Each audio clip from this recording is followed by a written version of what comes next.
and gametes are eggs and sperms. Gametes are produced only in gonads, ovaries and testes in case of animals. So in gonads, even though they contain those cells, which are diploid cells or they are normal cells,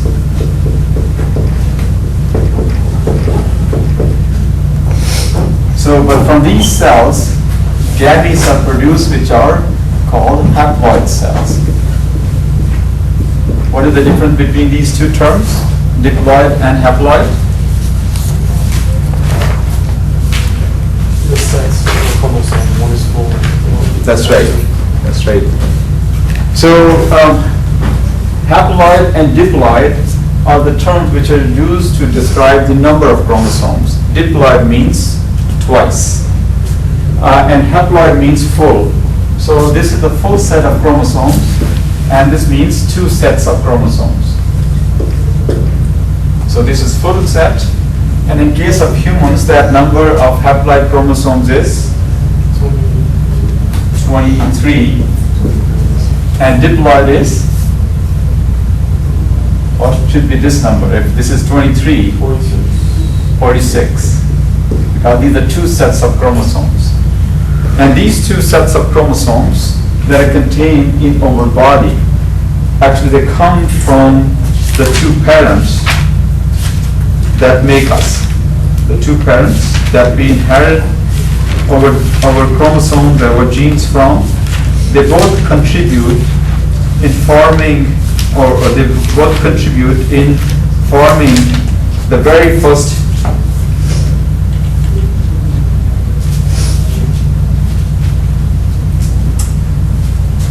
So the two parents that we have both contribute to the gametes, since gametes have only half the number of chromosomes. So from the male side sperms and from the female side eggs are used to fertilize. There's one cell which is produced as a result of fertilization, as a result of the mating process, results into this one zygote. Zygote has both sets of chromosomes in it. Both of these gametes have only half the number of chromosomes in them, which is called haploid. So both of those are haploid, and then haploid fuse, fertilize to make a zygote. Then zygote results into an embryo, and that embryo results into fetus, and fetus becomes a baby. So this process of starting from a single cell, now this is a complete cell. These are not complete cells. These are half cells that are produced here through male and female. So this becomes a complete cell, right, because it has two sets of chromosomes, one that came from the mother side, one that came from the father side.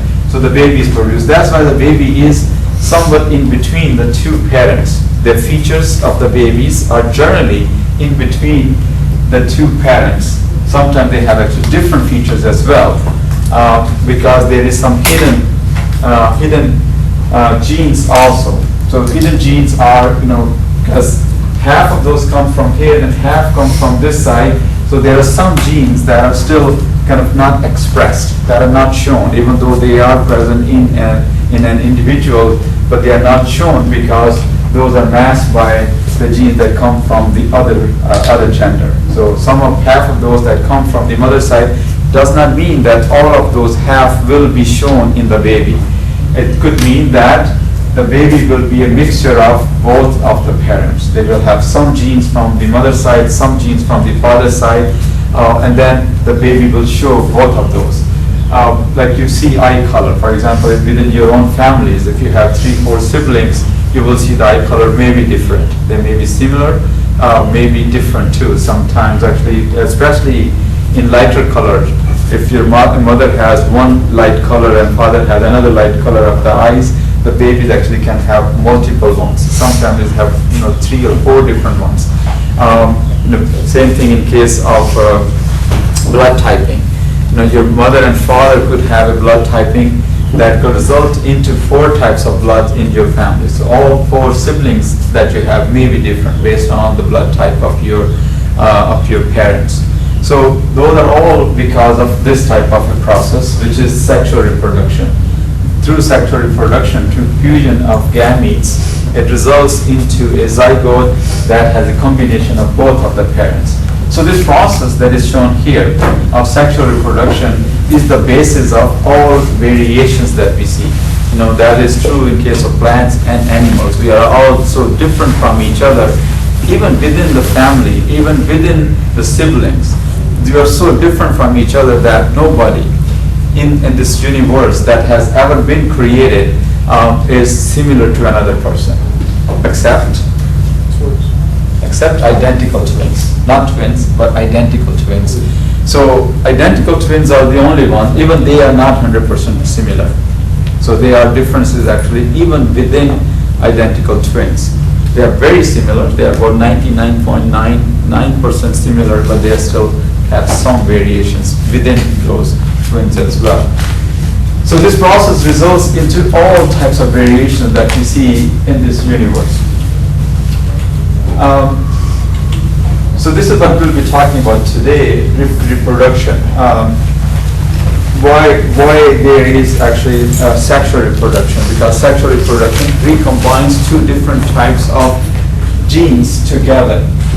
Two sets of genes are combined together that results into a tremendous amount of genetic diversity. All the variations that we see in this universe are because of sexual reproduction. Even though sexual reproduction is somewhat disadvantageous because it is a very costly process. It takes a lot of toll on the individuals that go through this process, and it takes a lot of time to go through the process as well. In case of mammals, actually the mothers actually bear the child for 9 months or more. So some actually take less time, some animals take less time, but some animals take actually even longer period of time. So where they are raising that baby inside the body. So as I mentioned, haploid and diploid cells. When the two sets of chromosomes are combined together, coming from the two parents, and they become a diploid set of chromosome, those chromosomes are called homologous chromosomes. Homologous means similar. Homologous, it's written like homologs. So those are homologous chromosomes. One chromosome, for example, we have 23 pairs. Chromosome number 1 is in the form of a pair. All chromosomes are numbered based on their sizes. Chromosome number 1 is the longest one. 2 is a little bit smaller than number 1, and then they are kind of gradually, they decrease in size. Chromosome pair number 23 is the smallest one, the shortest one, and chromosome pair number 23 is actually not even a real pair. So that pair determines male and female. So female chromosome, which is X chromosome, is one of the longer chromosomes, like these two chromosomes. And Y chromosome is one of the shortest ones. But they are still paired together to determine the gender of the baby. So when there is one X and one Y chromosome, this Y chromosome determines the maleness. So males are males because of this one Y chromosome in them. And it is very well known. Females have two X chromosomes, but they're all in pairs. In our body, all chromosomes are found in pairs, and those chromosomes are called homologous chromosomes. So whenever they are aligned like that to identify the two chromosomes for their length. So this type of pattern, which has a name, is to identify all the chromosomes that are present inside the cells.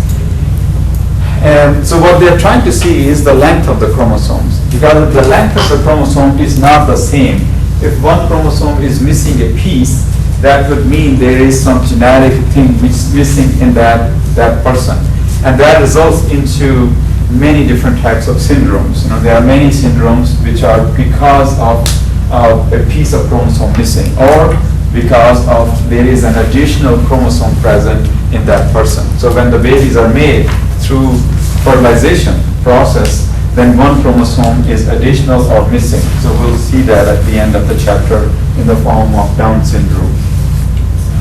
So each pair, it comes from the two parents, and that is called, the two sets of chromosomes are called diploid, and those are also called, so the condition is diploid, meaning it has two sets of chromosomes, and the two chromosomes of each pair are called homologous chromosomes. We have 22 chromosomes, which are called autosomes. Autosomes are autosomes mean that those are body cells. Those are chromosomes that make the part of our body. There is just one pair which is called sex chromosome, which is X and Y chromosomes. So these chromosomes, X and Y, especially Y, determines the maleness. That determines the maleness, and X chromosome is present in both, in male as well as in case of females. So when the chromosomes are defined, chromosomes, as I mentioned last time, chromosomes become visible only at the time when the cells divide. When the cell division starts, at that time chromosomes shrink and then they become visible under microscope. Otherwise, during the interphase, chromosomes are not visible, so they cannot be seen at that time. Homologous chromosome pairs have certain things in common. One thing is common is that they have the same length. The length of the chromosome is the same in both male and female, or the chromosomes that come from male and female. So if this one came from male, this one came from a female, both of them have the same length, and they both have the same sequence of the genes that are located on them, because chromosomes are where which are made of DNA and protein, and this is where the genes are found.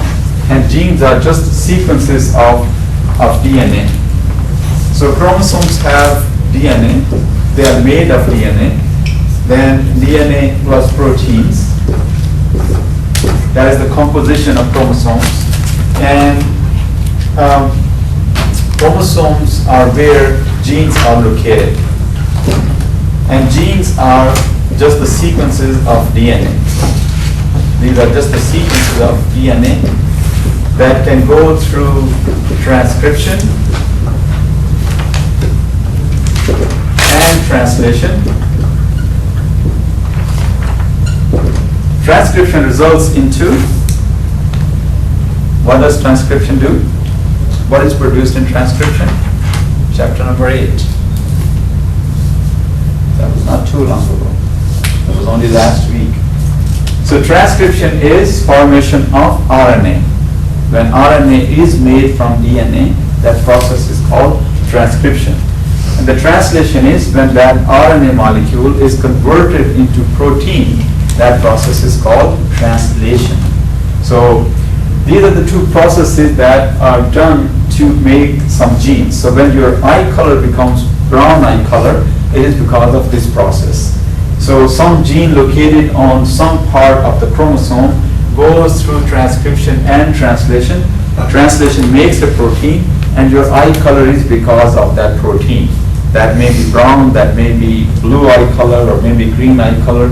It is because of this process. And one of the genes that we have on one of the chromosomes that we have is controlling that process.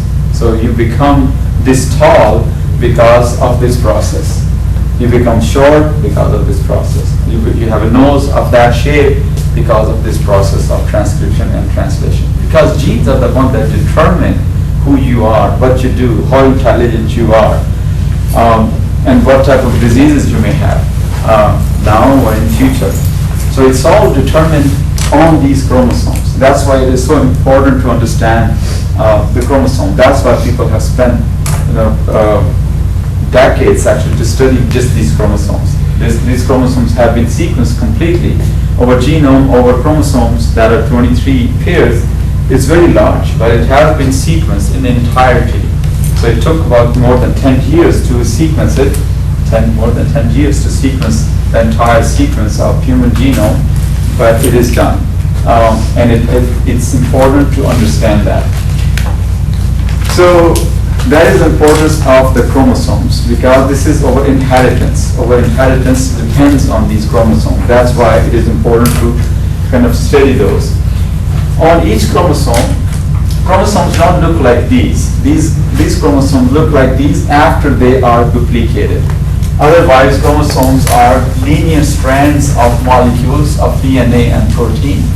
They are just very long. This is a single chromosome, which is very long. It's a double-stranded DNA, which is kind of tightly packed that we studied last time. So these all fibers are made of DNA. So when chromosomes divide, then this strand of DNA shrinks, or is called condenses, so it becomes smaller.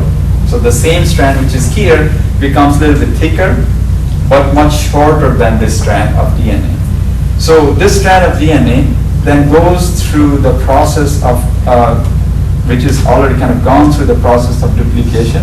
So it looks like that after it is synthesized. After it is synthesized in the S stage, so the two strands are held together. Two duplicated strands of DNA are held together.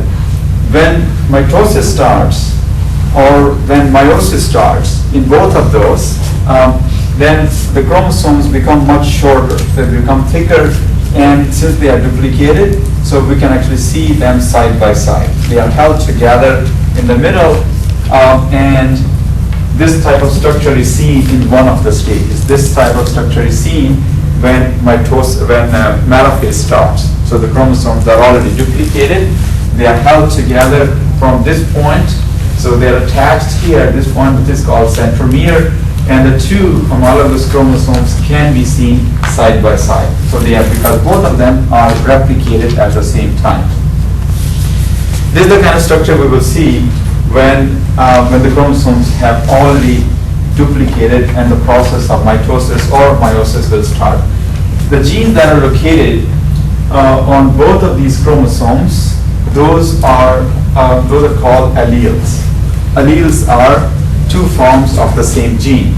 So if there are two chromosomes, two homologous chromosomes, and this part of the chromosome controls eye color.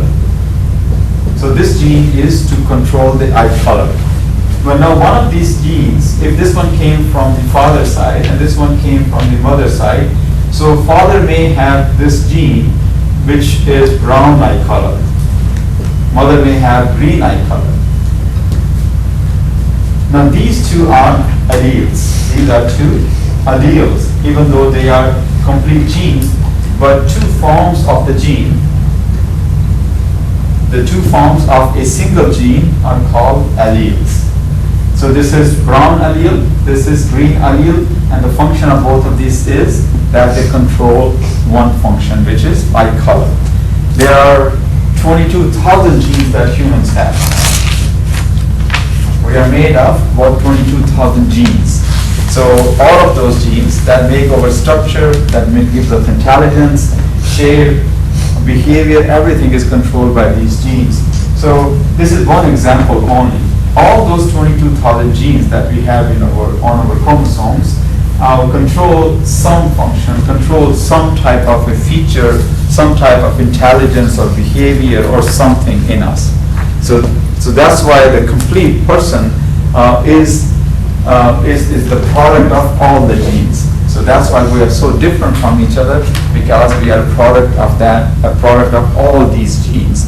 And each person has inherited two alleles of the same gene.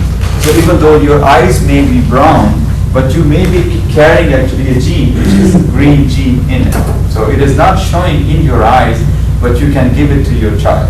So if you reproduce, your child can have eye color, even though you have green and you have brown eye color, but your child can have green eye color because you have that already in your chromosomes. So it is not showing in you because the gene or the color that is showing in you is brown eye color, which is dominant over green eye color. So that's why you are showing brown eye color. Most of us actually have brown eye color or darker eye color because darker eye colors are dominant. And only few of us have kind of lighter colors of eyes, because lighter colors are generally recessive or they are dominated by other genes. But it does not mean that, if your child has brown eye color, you have not contributed to that. You might have contributed to that through your partner.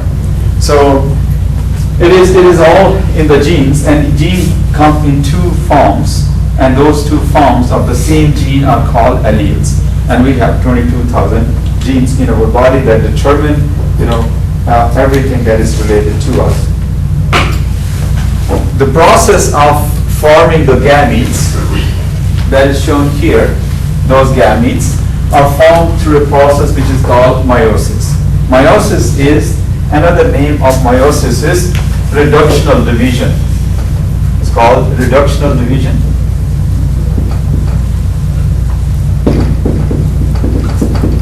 So reductional division means the number of chromosomes in the cells that are produced in meiosis is halved. The number of chromosomes is reduced to half.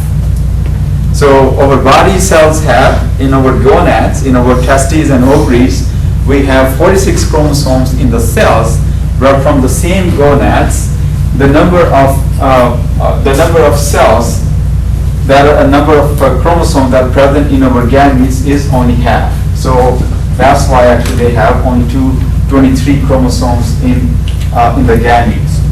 Meiosis is slightly different than mitosis, because the main difference in case of meiosis is the number of chromosomes in the cells that are produced through the process of meiosis is just half, just one half of what we have as a full set. Another difference in case of meiosis is there are two subsequent cell divisions. In case of mitosis, there was only one. So one that went through PMAT. So in case of mitosis, the cell division had these stages. It had prophase, metaphase, anaphase, and telophase. In case of meiosis, it actually has two PMATs. Those are called P1, M1, A1, T1, P2, M2, A2, and T2. We got the two subsequent rounds of cell division. This is in meiosis. In mitosis, it had only one. At the end of the first cell division, at the end of the first part of the cell division, which is called meiosis number 1. So meiosis consists of meiosis number 1 and meiosis number 2, two subsequent cell division, and each one has its own 4 stages of cell division. Meiosis number 1 is different than mitosis. Meiosis number 2 is just like mitosis. So meiosis number 2 is just like mitosis. Meiosis number 2 is where changes take place. This is the first part of meiosis is where all the changes are reflected. So the big change in case of meiosis is that it produces the cell that have half the number of chromosomes in it. So it is done actually in the very first stage, which is this stage here in meiosis number 1. So the two kind of main features of meiosis is, or three. One, it takes place in the gonads, number 1. Number 2 is, it has 2 rounds of cell division. Number 3 is, the number of chromosomes that are produced in meiosis is only half. The number of chromosomes in each cell that is produced is only 1/2 than the cells that are found in the mother cells. So these are the 3 kind of main things which are different in case of meiosis. All right, so meiosis 2, again, the same thing is mentioned here. So meiosis 1, which is the reduction stage, and this is the stage in which the reduction in the number of chromosomes takes place. The second stage, which is meiosis number 1, is the division stage. So this is where number of cells is increased. So cells that go through meiosis, they actually go through stages which are, being prophase, metaphase, anaphase, and telophase. So the result of that is, at the end of meiosis number 1, only 2 cells are produced, and both cells have only half the number of chromosomes. Then these 2 cells go through meiosis number 2, and meiosis number 2 is just like mitosis. There is no further reduction in number of chromosomes. only purpose of meiosis number 2 is to increase the number of cells. So it produces 4 cells. Mitosis we saw produces only 2 cells. Meiosis 1 and 2 produce 4 cells at the end. Each cell have half the number of chromosomes. So why is there need to actually make more cells? Why is there a need to actually have an additional stage? So things are pretty much done here. So it produces 2 cells, both cells have half the number of chromosomes. Anybody can guess? Can anybody guess why? Why there's need to make more sperm cells?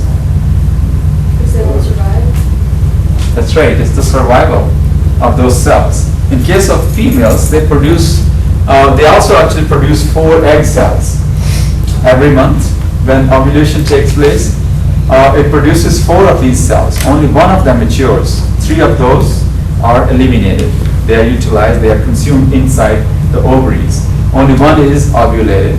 In case of males, that process in case of female takes place only once every month. In case of this males, this process is going on all the time. This is an ongoing process that is producing these sperm cells.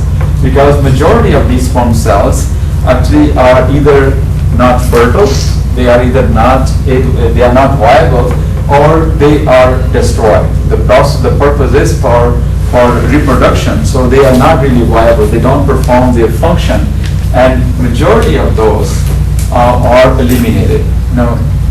Because there are millions of those that are released in each time. So there are at least about 300 to 500 million of those cells are released every time. But only few of them are able to make it all the way to where the egg cells are produced, because egg cells are produced in the ovaries, and right at the end of the uterus, the sperm cells have to reach to actually fertilize those cells. So in the passage, in the female reproductive system, most of those cells are eliminated because of the pH difference in case of males and females, because of enzymes, because of their own incompatibility, because of their own kind of weakness. So they are eliminated. That's why there is a need to produce large amounts of those cells in order to kind of ascertain that fertilization takes place. So these are the kind of reasons for that. The 2 stages. The first stage is the reduction phase, in which the number of chromosomes is halved, and the second one is to increase only the number of cells. So it increases beyond what is produced in case of mitosis. So the stages look very similar. There are big differences here. So one difference is, as I said last time too, so if you actually follow what happens, this is meiosis number 1. So what happens to the nucleus, what happens to the chromosomes, what happens to these centrosomes, you will actually understand the whole process. So in the interphase, this is the stage. In case of prophase, so this is the start of prophase, this is the end of prophase. So at the end of prophase 1, the nuclear envelope kind of shatters, is broken down. The chromosomes start to become visible here, and here they are in the form of those tetrads. And these tetrads, or these duplicated chromosomes, are actually attached to each other. They are overlapping with each other, and overlapping in such a way that they are sharing, or they are contributing to each other. These duplicated chromosomes are overlapping in this part here, which is shown here. This part here and this part here. So these are 2 duplicated chromosomes. One is this one, and the other one is here. One which might have come from the mother's side, other that have come from the father's side. Now they are duplicated, they are visible, they are aligned with each other. They are overlapping with each other here, and maybe part of that may be overlapping here as well. And it's actually overlapping throughout these part of the chromosomes which are in the inside. So if there are 46 chromosomes, they are all aligned on with each other. They are all they have found their homologs, and they are pairing with those homologs. When the next stage comes, which is metaphase, their chromosomes are aligned side by side. So they have gone through this process where they have exchanged the genetic material with each other. Male and female chromosomes are different, So actually they go through this recombination or kind of overlapping of their genome. So now they have become a little bit mosaics. For example, this chromosome, which was blue, has taken a piece from the red chromosome. This chromosome was red and has taken a small piece in exchange for the piece that it has lost to the other chromosome. There is no change here. So when the next stage comes, which is anaphase number 1, these chromosomes, they are not split. So this half set of the chromosome, which is present on this side, will move to this side, and these two chromosomes, which are present here, will split and go to this side of the centrosome. So centrosome will split them. And in telophase, the two new daughter cells will start to emerge, the two nuclei will emerge, and then eventually it will separate and form two separate cells which are independent of each other. So what has happened here is there are 4 chromosomes here. Now there are only 2 chromosomes in each of the 2 cells that are produced. There were 4 here, and the result is there are only 2 chromosomes in each of the 2 cells that are produced in that process. So in the second stage, which is meiosis number 2, the process continues. In this case, there will not be any further reduction. So the chromosomes in these 2 daughter cells that came from meiosis number 1 will go through prophase, metaphase, anaphase, and telophase, and the 2 cells that will be produced from each of these 2 cells will have the same number of chromosomes that are present here. There are 2 chromosomes here, even though they are duplicated. So these are duplicated chromosomes. Now they have 2 arms, but this one has only 1 arm of chromosome. That's how the real chromosome looks like. So still the number has not changed. So there's 2 chromosomes here, all the way to the end of these 2 cells that are produced in the process will have the same number of chromosomes in them as well. But what has happened in this case is that it has resulted into 4 cells. Instead of 2 cells, it has resulted into 4 cells at the end of this process. 2 that were produced in the first stage that had only half the number of chromosomes. At the end there had only half the number of chromosomes, but here they have the same number of chromosomes that they started with. But it is still half of what they started from. So at the beginning of meiosis number 1, the number of chromosomes was 4, and at the completion of meiosis number 1, each cell had only half the number of chromosomes, but here the number is maintained till the end. So this is how these gametes are produced. Males and females actually go through the same process. There are some differences in case of males and females, because when the babies are born, when female babies are born, they actually are born with the cells, with all the cells that they would ovulate in their lifetime. So the process has already started in them. So when they hit puberty, at that time, the process of the second stage of meiosis starts. So when they're born, actually their meiosis number 1 has already started in their cells. So after puberty, then the cell start to cycle, and they go through second stage of meiosis number 2.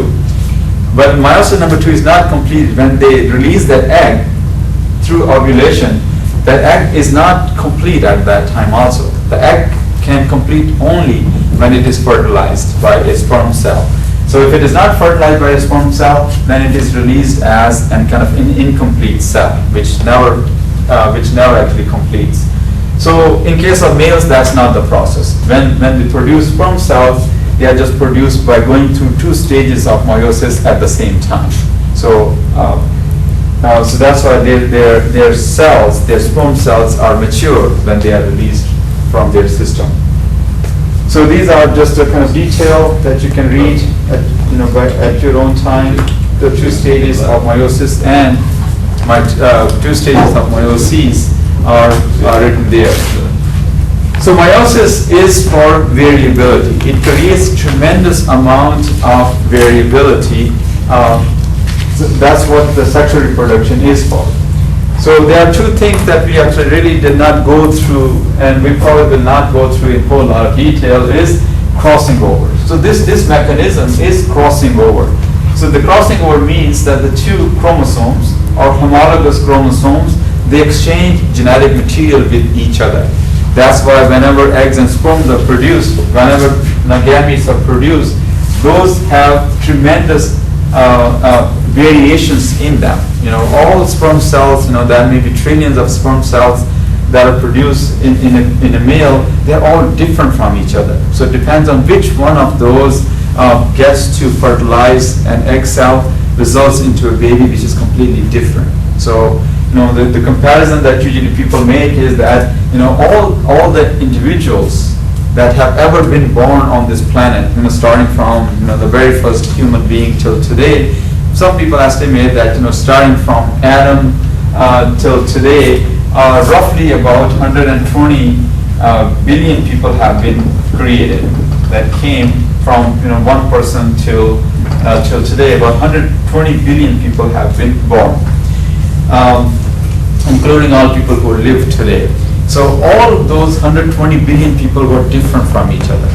Genetically, they were all different because of this process of sexual reproduction, except, of course, identical twins have similarities in them. So crossing over is actually the main reason within sexual reproduction. Crossing over that takes place in meiosis number 1 is the main reason for all this type of variations. So this is the mechanism of crossing over that we are not going to spend much time on. Same thing here. The only thing that you need to really understand in the process of crossing over is it is an exchange between the two homologous chromosomes during meiosis number 1. So the two homologous chromosomes that come out after the crossing over, they produce chromosomes which are different from each other. Independent assortment is how they actually separate from each other at the completion of meiosis number 1. So we are not going to really spend much time on this one.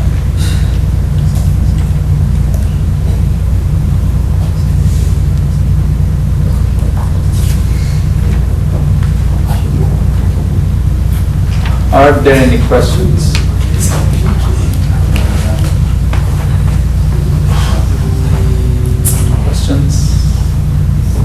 Is there a reason that the male and female is X and Y? What's that? Is there a reason why they're called X and Y? Or No, it's just a designation. I mean, there is no numbering on our chromosomes. It's what we call them. So, what one is smaller than the other. The way they can be identified is only during mitosis, that they align with each other. Okay, so again, the variation that comes in case of humans is because of this process of sexual reproduction. So everybody that goes through this process produces offspring which look very different from each other. So eggs and sperms, when they are united, when they fertilize, they produce those embryos. Embryos are just masses of cells, and then that mass of cell gets implanted in the uterus, where it develops for about 9 months or so, then it's born. So when the babies are born, they either look very similar or they look different. Even the twins look slightly different. So when they are identical twins, which are called monozygotic, the reason they look very similar is because they come from a single fertilization process. So a single egg is fertilized by a single sperm cell, and then after the zygote is formed, when the embryo develops, so after zygote, this one cell divides into 2, and then into 4, 8, 16, and it just continues to become bigger mass of cell. So in case of identical twins, at some stage when this mass of cell is developing, it separates. So it usually separates at very early stage. So instead of just continuing to develop a single mass of cell, it just splits into 2. And then both of them continue to develop independent of each other. So when the babies are born, they are identical because it's a single fertilization event that took place to make both of them. In case of dizygotic, in which 2 separate egg cells are produced for that month for some reason. So in case of females, they can actually ovulate a single or 2, or actually more than 2. So that results into these non-identical type of twins, or it's called dizygotic or fraternal twins, as if they are completely different, as if the fertilization took place at two different times. So it is actually two separate types of fertilizations, and both of them continue to develop independent of each other in the uterus of the mother. So when you compare mitosis and meiosis, I have actually already kind of described the difference between these two. In case of mitosis, it is single cell division. So it is a single round of cell division where the cell goes through prophase, metaphase, anaphase, and telophase, and two cells are produced from that process. There is no loss, there is no reduction in the number of chromosomes, and it takes place in our entire body. All the cells of our body of plants and animals are made through the same process of mitosis, because it is a cloning process in which the clones are produced. The process of meiosis varies from mitosis because it has two separate rounds of cell division called meiosis 1 and meiosis 2, and each of these two types of meioses have the same phases: prophase, metaphase, anaphase, telophase. So those are called prophase 1, 2, prophase 1 and prophase 2, and then metaphase 1 and metaphase 2, anaphase 1, anaphase 2, and telophase 1 and telophase 2 also. So they are completely, they are different, but they are the same sequence of events that take place at both of those. The result of meiosis 1 is it produces two cells that have half the number of chromosomes in it, and then meiosis 2 takes these two cells and makes two additional cells from each of those cells. So the number of cells that are produced at the end are 4 at the end of meiosis 1 or 2, and then these two cells are duplicated in meiosis number 2. And meiosis number 2 is exactly the same type of cell division as mitosis. So meiosis 2 and mitosis are exactly the same type of stages. They have the same types of stages in them. The cells divide twice in case of meiosis, and they divide only once in case of mitosis. All right, they are side-by-side comparison of meiosis and mitosis. In case of meiosis, there are two nuclear divisions, meaning the nucleus divides twice. And in case of mitosis, it is only one nuclear division. In this case, crossing over takes place. Crossing over takes place only in case of meiosis. There is no crossing over that takes place in case of mitosis. So it says chromosomes do not synapse, meaning they don't cross over with each other. Homologous chromosomes don't cross over each other. So other important one is it produces 4 haploid daughter nuclei. So it produces 4 cells that have half the number of chromosomes in it, produces 2 diploid daughter nuclei, meaning 2 daughter cells are produced from a single cell. Both of them have the same number of chromosomes in them. And this is used only for sexual reproduction. This is used for growth, development, and any type of asexual reproduction that takes place inside the body. So these are kind of main points of differences between these two stages. So what happens when meiosis goes wrong? Meiosis does go wrong because sometimes cells are produced that don't have the same number of chromosomes. Sometimes what happens is, instead of when the cells divide, at the completion of meiosis 1 and 2, the 4 cells that are produced, if for example nucleus has 4 chromosomes here, so what can happen is, in case of some sperm cells, they may have only 3 chromosomes. They may have 1 chromosome here. They may have 4 chromosomes here, and they have 0 chromosome here. So there could be some variations when meiosis does not work very well. So what happens is, when those type of chromosomes are produced, when those type of cells are produced, either egg cells or sperm cells, when they take part in fertilization process, then they result into abnormal types of individuals. The embryos that result from that are abnormal. They are not normal because they don't have the right number of chromosomes in them. And that mechanism in which unequal number of chromosomes are found in cells that are produced through meiosis is called non-disjunction, meaning the chromosomes don't separate from each other and are not distributed equally in the gametes. There are many examples of this type of thing. One example which is commonly seen in the population, because the number of these individuals that have this type of a genetic defect in them is increasing, which is the case of Down syndrome. So Down syndrome, you might have actually seen somebody with this type of a genetic condition.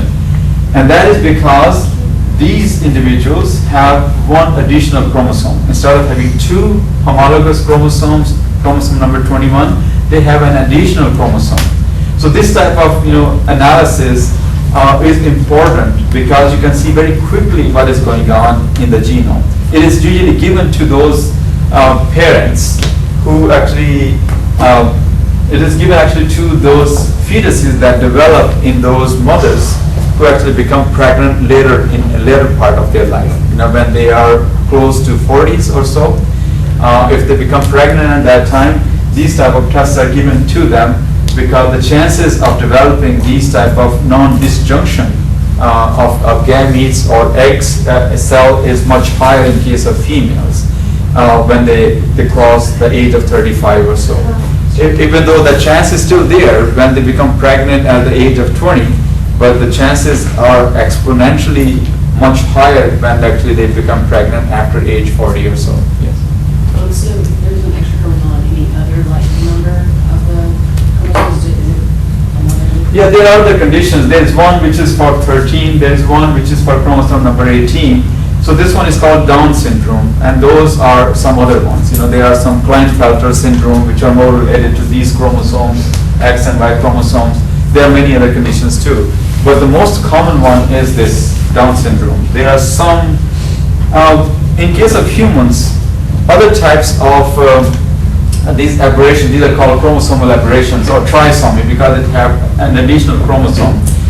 So this condition is called trisomy 21 because it has 3 chromosomes. Trisomy means 3 chromosomes instead of 2. So 21 is the most common one. And then 13 is rare, 18 is rare, but others are not known. So which is a good thing because a lot of time when women become pregnant, sometimes actually the miscarriage happens before they even know it. So embryo starts to develop and then it is aborted by itself. That abortion takes place naturally. The reason for that type of miscarriages and abortions or kind of failure to conceive is these type of situations. Wherever there are additional chromosomes here and there, and those conditions are not tolerated. So the body actually rejects them, and they are actually not even implanted in the uterus. So, or if they get implanted in the uterus, actually the abortion takes place, and it just gets miscarried. And a lot of time, actually, women even don't know that had happened, that they got pregnant, and then it got kind of miscarried. So because it happens at very early stage, so they don't know. Because if it continues to develop, then it can result into these type of individuals. Then they have done lots of analysis to find out these type of conditions. These are some other conditions. This is a Turner syndrome, which is in which case these are the females, these are girls, but they actually have one X chromosome missing in them. Instead of having 2 X chromosomes, they have only 1 X chromosome.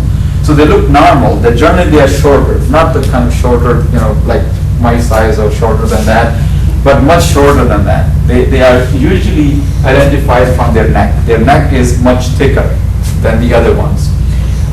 They look normal, but the problem is they actually cannot become pregnant. They cannot because they don't have internal female system. They have external features, but they don't have internal features. This is actually Klinefelter syndrome where there is an additional X chromosome. These are males, but they actually have an additional X chromosome that gives them a mixture of male and female. So they are generally taller than the other ones, but they look a combination of male and female, both features in one individual. Most of the time, actually, they have male features, but then they also have female features as well. So like some of their organs, male organs are actually not fully developed, and they have more kind of enlarged breasts also. and the body shape is more like female-like than male-like.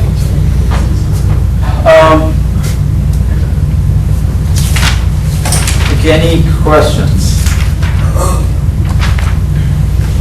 But we're not going to talk about this part. So trisomies, so the two examples that we saw of genetic conditions, this is called monosomy. Monosomy means it has one chromosome missing. That's called monosomy. And trisomy is when there is an additional chromosome. For example, XXY, and monosomy will be X0. So there is one X chromosome missing. Trisomy, another example of trisomy is chromosome number 21. So it's called trisomy 21, in which there is an additional chromosome number 21. There are many other ones too. There are Jacobs, and in other cases, actually, the syndromes are because of a small piece of chromosome missing. Everything else is normal, just a tiny piece of chromosome 1 missing in them. There is one condition which is called Quai-Du-Cat. So that condition is for a very small piece of chromosome number 5 missing. There's one normal chromosome, and the other chromosome 5 has a very small piece missing, which is this piece of the chromosome number 5. So it's called Cri-Du-Cat. This is French, so I don't know how to pronounce it, but this is like when those individuals talk, as if the sounds is like crying of a cat, because their internal features are not fully developed. Some of them actually they live long enough, but a lot of them actually have very short life because they have developmental problems, they have retardation problems, then they have other types of features in them that make their life very difficult.